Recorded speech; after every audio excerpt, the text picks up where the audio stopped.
नमस्कार। ज्ञान प्रकाश का साक्षात्कार कार्यक्रम में आप सबका स्वागत है। आज हम इस कार्यक्रम में मुलाकात करेंगे श्री समीर कुमार साहू जी से, जो कि एनिमल प्रोटेक्शंस की क्षेत्र में अवेयरनेस कर रहे हैं और वो एक सोशल एक्टिविस्ट भी हैं। वो स्नेक्स, जो हमारे सांप होते हैं, उनके कंजर्वेशन के क्षेत्र में बहुत अवेयरनेस कर रहे हैं। आइए मिलते हैं श्री समीर कुमार साहू जी से। नमस्कार। नमस्ते। स्वागत है आपको ज्ञान प्रकाश का साक्षात्कार। नमस्ते, आपको भी अभिनंदन है। तो श्री समीर कुमार साहू जी, आप तो वाइल्ड लाइफ की कंजर्वेशन के क्षेत्र में अवेयरनेस कर रहे हैं। जी हाँ। और स्पेशली आप फोकस कर रहे हैं स्नेक्स की प्रोटेक्शंस में। हाँ। स्नेक्स के बारे में जब हम सोचते हैं, जब भी सांप की नाम उठता है, सबके मन में एक भावना आता है कि स्नेक, सांप जहरीले होते हैं। जी जी। तो क्या सभी सांप जहरीले होते हैं? जी नहीं, बिल्कुल नहीं है। सभी सांप कभी भी जहरीले नहीं होते। कुछ सांप जहरीले होते हैं क्योंकि जो जहरीले होते हैं वो पहचाने जाते हैं, क्योंकि उनका जो फैंक्स होता है और इनका जो फैंक्स आप कहते हैं, हमारे जो दांत फैंक्स रहता है वो जहरीले दांत रहता है। उसका 2 दांत रहता है, वो सामने की तरफ है। वो बड़े बड़े होते हैं। हाँ, बड़े बड़े होते हैं। और वो जब काटते हैं ना, वो जहर उसके जो भी अंदर है ना, वो बिल्कुल सिरिंज का जैसे है। तो उसके अंदर से वो जहर निकल जाता है। और उसके प्रेस करना पड़ता है उसको? नहीं, वो प्रेस नहीं करना, उसको नहीं पड़ता है। जब वो फन ऐसा फैलाता है तब वो क्या होता है ना, और वहीं पर जहर आ जाता है। तो जब वो बाइट करता है तो उसके अंदर, स्किन के अंदर चढ़ जाता है, तो जहर फैल जाता है। तो वो कुछ सांप जैसे क्रेट है, नाजा जो कहते हैं, जो नाग सांप कहते हैं, वो है। और रसल वाइपर जो होता है, वो वाइपर है वो, लेकिन वो बोआ के कैटेगरी में आता है। अजगर जो होते हैं, नहीं तो पाइथन होता है अजगर। वो क्या होता है, वो अजगर तो बिल्कुल उसका भी जहर होता है? जहर नहीं होता बिल्कुल उसका, पाइथन का जहर नहीं होता। लेकिन सिर्फ ये जो बोआ टाइप का है, जो रसल वाइपर उसको कहते हैं, उसका बहुत फैटल माने पॉइजन होता है, जो कि बहुत डेंजरस है। तो उसके बाद वो नाग है ना, नाग सांप जानते हैं, नाग है। तो फिर उस नाग तो बहुत कैटेगरी का है। स्पेक्टेकल कोबरा कहते हैं, मोनोसिलेट कोबरा कहते हैं, ऐसे ही बहुत कोबरे हैं।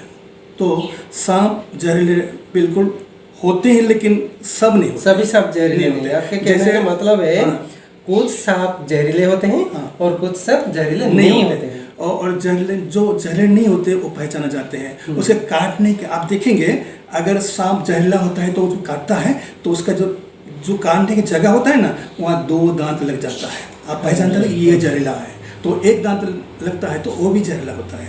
तो क्या होता है, जो जहरीला नहीं आता है उसका वो सीरीज दांत होता है। जब वहाँ सीरीज दांत लग जाता है, वहाँ 1 2 3 1 2 3 ऐसा 3 4 हाँ वही है, वो सीरीज हो जाता है। तो आप पहचानेंगे जो सिंगल दांत होते हैं, जो 2 दांत होते हैं, उसको 20 दांत कहते हैं। 20 दांत वो फैंक्स कहते हैं। तो ऐसा होता है जैसे धामन सांप है ना, वो आप यहाँ रेड स्नेक कहते हैं, और वो बिल्कुल जहरीला नहीं होता है। वाटर स्नेक जहरीला नहीं होता है।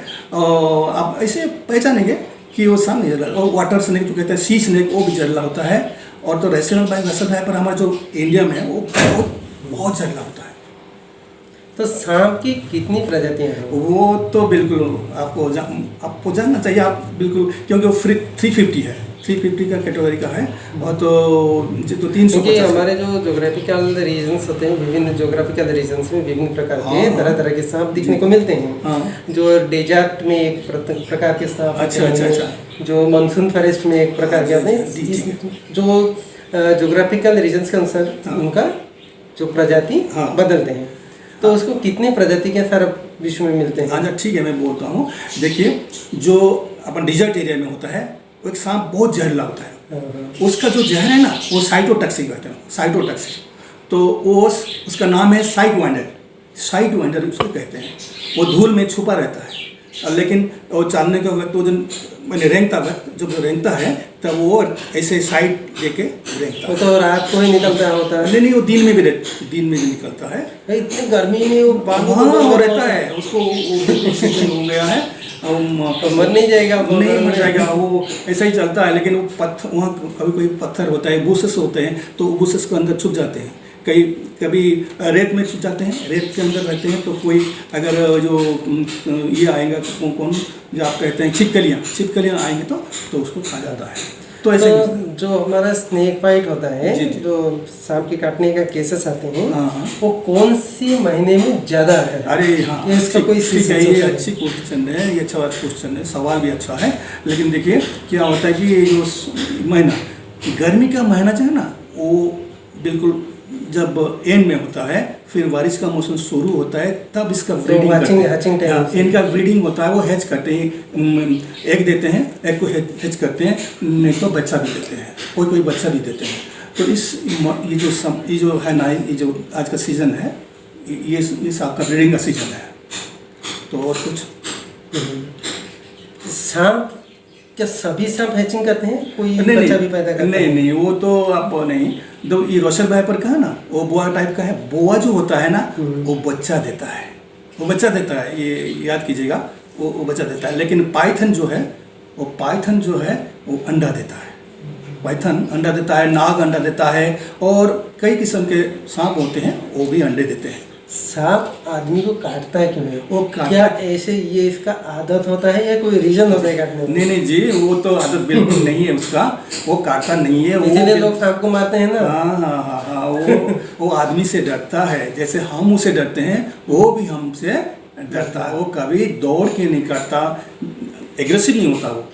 वो पहले से, नाक तो पहले से आपको सूचित करता है ना, जैसे आवाज देकर सूचित करता है कि मैं यहाँ हूँ, तू यहाँ मत आ, मैं काटूंगा। इसके पास अगर जाएंगे तो काट सकता है, लेकिन अगर गलती से आप वहाँ से चले जाएंगे, उसके नज़दीक चले जाएंगे, अगर आपका पाँव लग जाएगा तो कर लेगा। तो कैसे बचे? तो उसके पास मत चाहिए उसको। एक सवाल होता है ना, जी। तो सांप के काटने से हम कैसे बचेंगे? सांप के काटने से कैसे बचेंगे? देखिए, आप उसके नज़दीक मत जाइए, तो वो काटेगा नहीं, आप बच सकते हैं। तो देखिए, घर में जो इधर उधर के चीज़ होते हैं ना, देखिए कई किस्म के चीज़ होते हैं, इधर फालतू चीज़ होते हैं। वहीं अगर आप ये सब घर में रहता है, तो देखिए कॉकरोच रहेगा, छिपकलियाँ रहेंगे, चूहे रहेंगे, मेंढक रहेंगे। तो ये जो रहेंगे ना, सांप इसकी जो है ना गंध होता है, वो गंध के जरिए वो चला आता है, वो घर को चला आता है। घर को चले आने से छुपा रहता है। अगर आप वहीं चले जाएंगे, नहीं तो वो रात को निकलेगा और आपको कहीं से भी आपको काट लेगा। और एक चीज़ है, ये जो कैरट बोलते हैं, वो एक सांप है जो क्रेट कहते हैं। वो क्रेट क्या करता है, आदमी का जो उष्णता है ना, उसका जो गर्मी है, आदमी की जो गर्मी है उसे पसंद होता है। तो क्या करता है, वो कभी कभी बिस्तर पर आ जाता है। कौन? क्रेट बिस्तर पर आ जाता है, और वो अपने साथ है ना, वो साथ सो जाता है। तो अगर आप गलती से आपका हाथ या शरीर को उसके ऊपर दे देंगे, तो जो वाइब्रेशन होता है उसी से वो क्या करता है ना, कोई मुझे इसी प्रकार अगर उसके बॉडी में टॉर्च हो जाता है तो वो काट लेता है, तो आदमी मर जाता है। तो इस तरह बहुत डेंजरस होता है। बचने के लिए तो बहुत कुछ है। आप वहीं मत जाइए जहाँ सांप रहते हैं, वो जो वहाँ जो होल्स होते हैं वहीं मत जाइए। वहीं ईंट है, ईंट के पास मत जाइए, ईंट के अंदर भी रहते हैं। और जो अनाज के जो टुकड़े रखते हैं, वो है ना देहात में रखते हैं, वहीं अगर जाएंगे, वो देहात में वो सांप छुपे रहते हैं। वो अनाज के छिलके लाएंगे, वो गाय को देने के लिए, चारा देने के लिए, तो क्या होता है ना, वो सांप वहीं छुपा रहता है, वो काट लेता है। तो काटने से आदमी मर जाते हैं। आजकल तो न्यूज़ तो होता है। आप देहात की बात की है, तो देहात में हम एक चीज़ सुनने को पाए हैं कि सांप और नेवले का संपर्क। अच्छा जी। तो सांप और नेवले के बीच संपर्क क्या है? जी। और सांप और नेवले के बीच जब फाइटिंग होता है जी, क्या होता है? अरे बहुत सुंदर का सवाल है ये। देखिए, हाँ, ये बहुत सुंदर का सवाल है। देखिए, नेवला और सांप, ये खाद्य और खादक का संबंध है। खाद्य और खादक। और नेवला सांप को जरूर खाएगा, कैसे नहीं खाएगा? तो खाएगा कैसे? उस सांप से लड़ता है, सांप फन उठाता है, उसको डसता है। तो सांप जब डसता है तो टेक्निकली वो क्या करता है, और उससे बच जाता है। लेकिन कभी कभी सांप उसको चोट भी लगा देता है, डस लेता है। तो वो जो जहर होता है ना, वो जहर क्या है, उसके सेंट्रल नर्वस सिस्टम है ना, वो नेवला की जो सेंट्रल नर्वस सिस्टम है, उसी वहाँ नहीं पहुँच सकता जहर। इसलिए बच सकता है। लेकिन एक नेवला है जो 8 डंस 8 बाइट्स वो सहन कर सकता है, उसका नाम है हनी बजर। तो वो हनी बजर क्या होता है, सांप का डंस सह जाता है, उसके बाद क्या करता है, वो सांप को क्या करता है, जब वो सांप डसता है तो वो क्या करता है ना, वो सांप को उसका जो हड्डियां है ना स्पाइनल कोड को तोड़ देता है, तो वो बिल्कुल वो चल नहीं सकता, वहीं रहता है। तो उसके बाद वो क्या कर, वो नहीं, वो हनी बजर क्या करता है, सो जाता है, थोड़े देर सो जाता है, क्योंकि जहर का असर थोड़ा होता है ना, तो उसको तो सो जाता है। फिर उसके बाद क्या होता है, उठ के वो बिल्कुल चटाचट कर जाता है, वो सांप को बिल्कुल खा जाता है, वही हनी बजर है। ऐसा नेवला का टाइप है ना। और कुछ सांप के साथ फाइटिंग करने के बाद नेवला क्या करता है? नेवला कुछ नहीं करता, वो क्या करता है, तो उसके तो सेंट्रल नर्वस सिस्टम का वो इफेक्ट नहीं करता ना, तो चुपचाप क्या करता है, घूम के जाता है, उसको तो मार के जाता है ना। वो जैसे शेर होता है, बाघ होते हैं, वो क्या करते हैं, जब वो पकड़ते हैं कोई शिकार को, मतलब प्री जो होता है उसको पकड़ते हैं, वो अपने बच्चों को बुलाते हैं, ऐसे बुला लेते हैं बच्चों को, और मिलजुल के खाते हैं। तो उस तरह वो नेवला क्या करता है, अपने जो परिवार होते हैं ना, उन सबको लेकर आके खा जाता है। अकेला तो खा नहीं सकता इतना बड़ा सांप को। तो सांप जो होता है, स्पेशली कोबरा जो नाग देवता होते हैं, उसका हमारे कल्चर में, हमारी संस्कृति में, हमारे माइथोलॉजी, हमारे पुराण में, धार्मिक विश्वास में बहुत ही रिस्पेक्टेड प्लेस है। जी। तो हम सांप को पूजा भी करते हैं, भगवान भोलेनाथ के मंदिर में नाग देवता होते हैं। बिल्कुल। तो ये जो सांप होता है हमारे कल्चर में जी, इसका हमारे कल्चर में क्या रिलेशन है? कल्चर तो ये तो है ना, वो तो मैथोलॉजिकल कंसेप्ट है जो हमारे शास्त्र में, और देवी देवताओं को भी नाग समझते हैं लोग, कि ये नाग देवता है, उसको पूजा करते हैं। यानी पौराणिक मत है, पौराणिक। क्या नाग में मणि होता है? ये मणि तो मणि की तलाश में बहुत लोग नाग देवता को मार देते हैं। ये सच नहीं है कि मणि होते हैं, नाग में मणि नहीं होते, कभी नहीं होते। एक इमेजिनरी कंसेप्ट होता है। ये इमेजिनरी कम्प्लीटली। और जो नाग है ना, वो दूध भी नहीं पीता, वो अगर दूध पिएगा तो वो डाइजेस्ट नहीं होगा, वो प्रोटीन, तो वो क्या, उसको चुलाब लग जाएगा, चुलाब का मतलब डायरिया हो जाएगा, तो मर जाएगा। लेकिन वो अगर प्यासा है तो पी लेता है, कभी कभी पानी समझ के पानी ले पी लेता है। तो कुछ कंट्रीज ऐसे होते हैं जहाँ पर सांप को लोग खा लेते हैं। जी, ऐसा भी जैसे हमारे चीन, जी कंबोडिया जैसे। क्या सांप की प्रोटेक्शन जरूरी है? जी जरूर। कोबरा हाँ, हमारे देश में कौन कौन से सांप का प्रोटेक्शन तो हम सभी सांप को प्रोटेक्शन करते हैं, क्योंकि हमारा जो काम है सांप को प्रोटेक्शन देना है, उसको बचाना है, उसको रेस्क्यू करना है। तो उसको रेस्क्यू करके हम क्या करते हैं, आप सांप को कैसे बचाते हैं?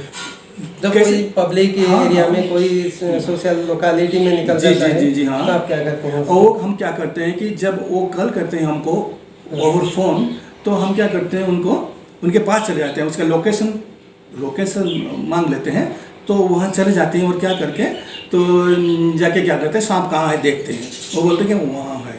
तो क्या करते हैं, अगर अंदर है तो उसको थोड़ा कूदना पड़ता है, नहीं तो अंदर कोई सोफे के नीचे, कोई अलमारी के नीचे, कोई कूड़ा करकट है उसके नीचे, तो हम उसके निकालते हैं। कैसे निकालते हैं, हमारे पास वो टोंग होता है, वो तो उसका जो बोन है बहुत ही सेंसिटिव होता है। जी। इसको प्रोटेक्शन करते करते भी वो डैमेज हो सकता है, वो मर भी सकता है। तो उसको प्रोटेक्शन करना तो बहुत क्रिटिकल होता है आपके लिए। लेकिन हम कैसे करते हैं आप? संभाल के करते हैं, हम बिल्कुल संभाल के करते हैं, क्योंकि सांप बहुत नाजुक होता है ना, बहुत नाजुक होता है, क्योंकि उसका हड्डियां टूट जाए, बहुत सब। हाँ जी, बहुत सुंदर सवाल है।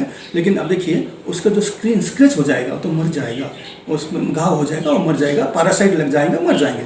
तो इसलिए क्या होता है, तो हम उसको संभल के, उसको आहिस्ते आहिस्ते, अपना टोंक है ना, वो जो लकड़ियाँ थोड़ा बेंड होता है, उसको उससे निकालते हैं, और वो तो उससे हम आहिस्ते आहिस्ते निकाल के उसके ये जो है ना, पूंछ को पकड़ के उसके लाके और डिब्बे में डालते हैं, और डिब्बे को छेद करते हैं ताकि वहाँ के ऑक्सीजन जा सके। तो उसको ले आते हैं, रेस्क्यू करके जंगल में छोड़ देते हैं, जहाँ पानी हो, थोड़ा थोड़ा पानी हो, और कहीं बुशेस हो, तो वो मेंढक वगैरह वहाँ रहते हैं, तो वहाँ खाकर वो बच जाएगा। उसको वहाँ एडजस्ट करने में, हाँ जी, वो बिल्कुल एडजस्ट हो जाता है। हाँ जी, हाँ।